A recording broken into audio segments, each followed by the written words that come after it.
हाय good afternoon. CNBC आवाज Motilal Oswal studios में आप सबका स्वागत है। और अब बारी है आज की सास बहू और सेंसेक्स की। मदद करने के लिए कोलकाता से ओम कैपिटल के राजेश अग्रवाल साहब आज आपको आपकी स्क्रीन पर नजर आएंगे। Rajesh ji good afternoon. बस आ रहा हूं आपके पास सर। पहले क्विकली बता देता हूं कैसे हम तक रीच आउट करना है। दो तरीके, दो विकल्प हैं। एक ईमेल आईडी जो आप ईमेल शूट कर सकते हैं सास बहू और सेंसेक्स @nw18.com को। रेलेवेंट लोगों के पास सीधे ये मेल पहुंच जाएगा और वो आपसे कांटेक्ट कर लेंगे। फ्लिप करेंगे तो इसमें एक व्हाट्सएप नंबर आएगा, उस पर आप चाहें तो टेक्स्ट कर सकते हैं 7045220000। ये दोनों विकल्प, दोनों तरीके हैं हम तक रीच आउट करने के। अब आइए आज के मार्केट्स पे। आज सुबह मैं वर्ड यूज कर रहा था लैकलस्टर। मतलब कुछ ज्यादा एक्शन नहीं था मंगलवार के ट्रेडिंग सेशन में, जब हम सेंसेक्स के बीएसई के मंथली कॉन्ट्रैक्ट्स की एक्सपायरी की तैयारी कर रहे थे। दिन भर 100 पॉइंट का दायरा था। तो आज भी कुछ फर्क थोड़ा ना पड़ा एक छुट्टी के बाद। आज निफ्टी के या के एनएससी के सारे कॉन्ट्रैक्ट्स की एक्सपायरी है मंथली। ये देखिए आज का सीन, 66 पॉइंट ऊपर और 24 पॉइंट नीचे पकड़ लेते हैं। 90 पॉइंट के आसपास की रेंज है जिसमें कामकाज हुआ। मंगलवार को क्या हुआ था, हायर लेवल्स पे सस्टेन नहीं कर पाए थे, हायर लेवल्स पे सेलर्स लौट आए थे। आज भी वही हुआ है, खुले गैप के साथ। 22,613 आज के इंट्राडे हाइज थे, 22,625 फ्राइडे का मंगलवार के इंट्राडे हाइज थे। उसी पॉकेट्स पे जाकर मुनाफा वसूली का दबाव या कह लीजिए मंदड़ी हावी होते हुए फिर लोज के आसपास 25 पॉइंट दबाव के साथ इस समय कामकाज होता हुआ। बैंक निफ्टी जरूर सपोर्ट कर रहा और इसीलिए मामला फिर भी ठीक है। आज बैंक निफ्टी हो, फाइनेंशियल्स हो, वो कंड्यूसिव है, वो अच्छा कर रहे हैं क्योंकि आरबीआई की तरफ से तमाम स्टेप्स उठाए चले जा रहे हैं। और परसों अपडेट आया था, एनबीएफसीज की लेंडिंग नॉर्म्स रिस्क वेटेजेस को वापस बहाल कर रहे हैं 125% से 100%। मेरे ख्याल से उस खबर का फायदा कल ध्यान रखिएगा। $10 बिलियन के यूएसडी स्वैप्स आरबीआई करने वाला है, तो वो लिक्विडिटी झोंकने की तैयारी हो रही है। इन सब के बीच में बैंक्स तो फिर भी स्टेबल हैं, सुबह से आधे % की मजबूती के साथ ट्रेड कर रहे हैं। पर बैंक्स के अलावा बहुत कुछ है नहीं इस बाजार में। और बाजार का असली मूड तो 1:5 का जब एडवांस डिक्लाइन स्क्रीन पर आएगा समझ में आ जाएगा आपको। एक बढ़ रहा है तो भाई साहब 5 स्टॉक्स कमजोर हैं। तो निफ्टी कुछ नहीं कर रहा होगा, लेकिन उसके नीचे की परत फिर बुरा हाल है। मूड तो बिगड़ा हुआ है। ऐसे में राजेश सर कब तक ऐसे चलेगा? देखिए नमस्कार आपको। पहले तो फिर बात तो ये है कि मूड बिगड़ा हुआ है, ये आपने सही। लेकिन अगर आप 6 महीने पीछे जाओ तो लोग वैल्यूएशन की तरफ ध्यान ही नहीं दे रहे थे, क्वालिटी की तरफ ध्यान नहीं दे रहे थे। और जब 26,700-800 के आसपास निफ्टी था तो लोग ऐसे स्टॉक खरीद रहे थे जैसे कि दोबारा मिलने वाले नहीं है। फिर वो वैल्यूएशन चाहे 50 के, 60 के, 100 के, 30 में भी चल रहे थे।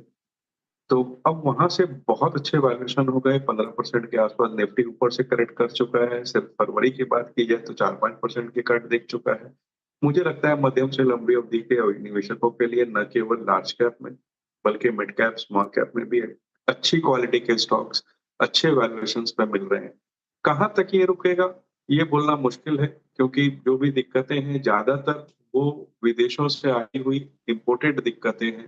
फिर वो ट्रम्प के टेंट्रम्स हो या रशिया यूक्रेन की जो नेगोशिएशन की बातें चल रही हो वो हो। लेकिन देखने वाली बात ये है कि फिर वो यूएस में भी 10 ईयर यील्ड देख लीजिए, डॉलर इंडेक्स देख लीजिए, सब थोड़ी सी नरमी के साथ काम हो रहा है। क्रूड में भी नरमी बनी हुई है।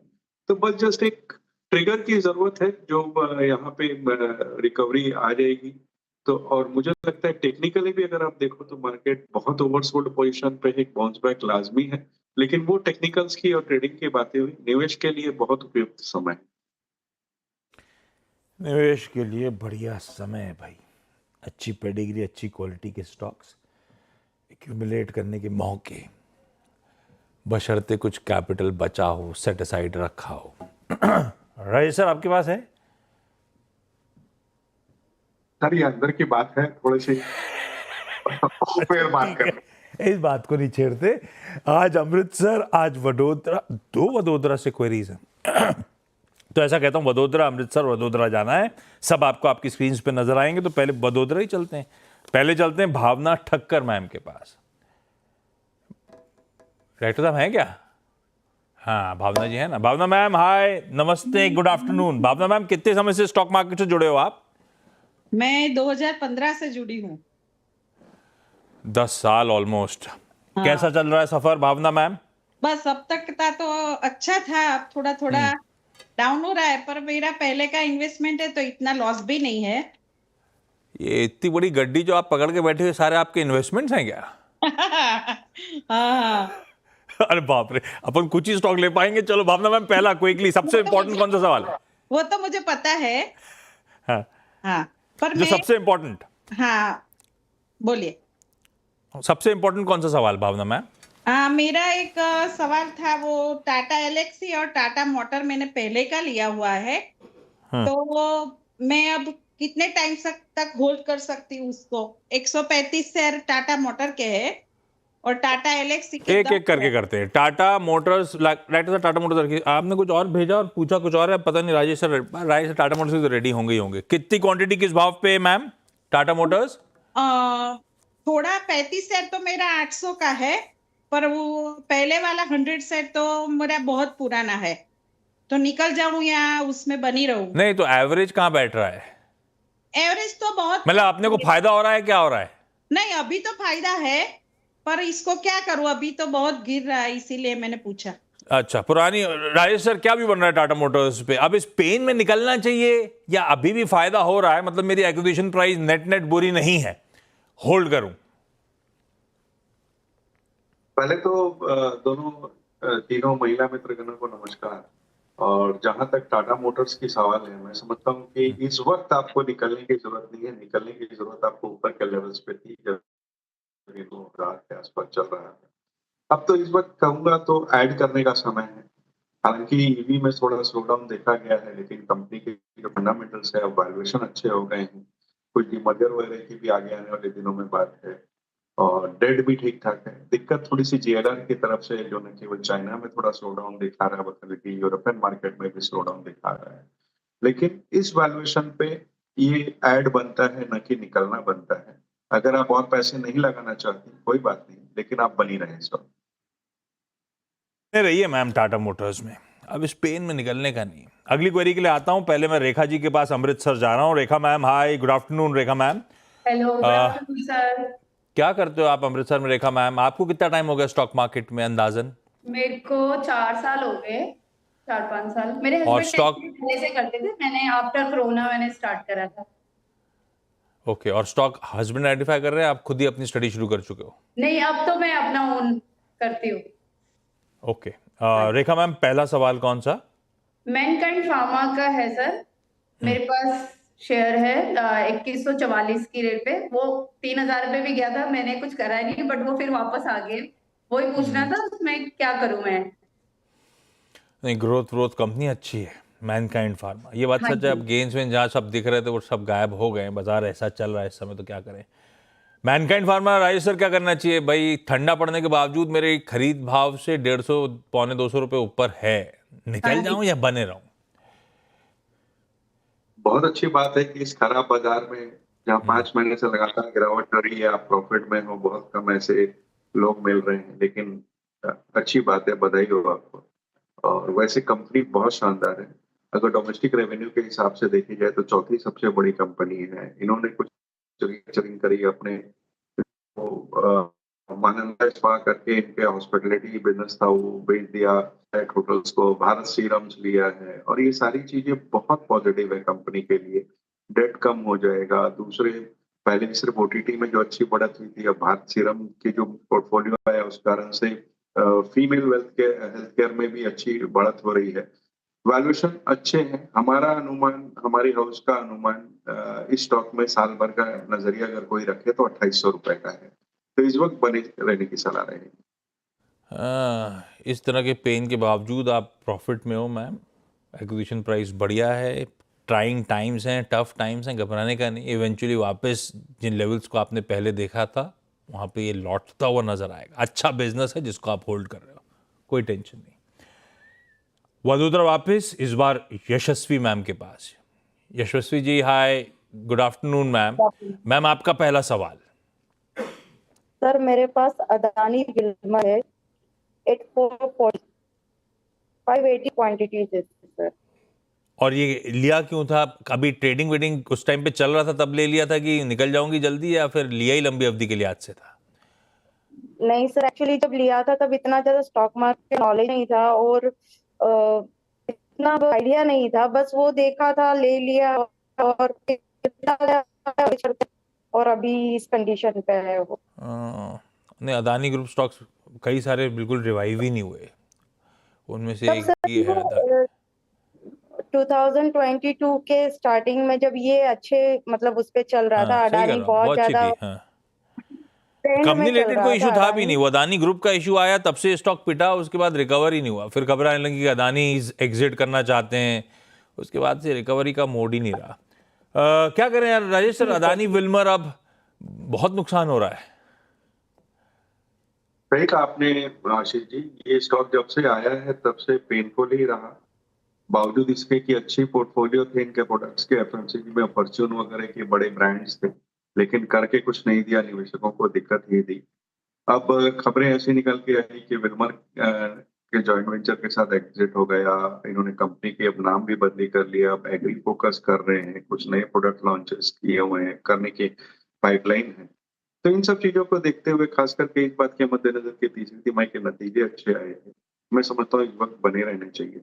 जो पेन पीरियड था वो निकल गया है। कम से कम 15% की बढ़त यहाँ से उम्मीद की जा सकती है। एक एक सवाल और क्विकली लूंगा मैं। भावना मैम, अगली क्वेरी कौन सी हमारी? मेरी एक हिंदुस्तान एरोनॉटिक्स मेरे पास 25 शेयर है। हाँ 4477 का एवरेज है मेरा, इसमें क्या करूं? और ये लिया था तो लंबी अवधि का सोच के लिया था ना हाँ भावना मैम? हाँ सोच के लिया था सर। हाँ पर ठीक है। उस राजेश सर, ये पूरा डिफेंस कंपनी तो अच्छी है, पर क्या करें, डिफेंस को लेकर मूड बिगड़ा हुआ है। अब क्या वैल्यूएशंस ठीक हुए हैं? पहले तो हाँ मानते, सब मानते हैं स्ट्रेच थे। 1200 रुपए मेरी खरीद भाव से नीचे आके अब ठीक है समीकरण, या अभी भी बिगड़ने का खतरा है? निकल जाऊं, जो लॉस है उसको बुक करूं, क्या मूड है? देखिए, बाजार के कारणों से और वैल्यूएशन के कारणों से, दो वजह से ये हाँ, गिरा। और इस yes. वक्त अगर कहें तो वैल्यूएशन ठीक ठाक नजर आ रहे हैं, इस बात के मद्देनजर की ऑर्डर बुक बहुत तगड़ी है। अगर आप टारगेट देखेंगे तो 1.2 ट्रिलियन के ऑर्डर बुक का इनका टारगेट है FY25 तक, और FY30 तक करीब करीब 2 ट्रिलियन का ऑर्डर बुक का है। और एग्जीक्यूशन अच्छे हो रहे हैं, लॉन्ग टर्म डिमांड बनी हुई है, न केवल डोमेस्टिक में बल्कि इंटरनेशनल मार्केट्स में भी। डिफेंस की कामयाब जो मेक इन इंडिया की, वो सारे कुछ इनके फेवर में जा रहे हैं।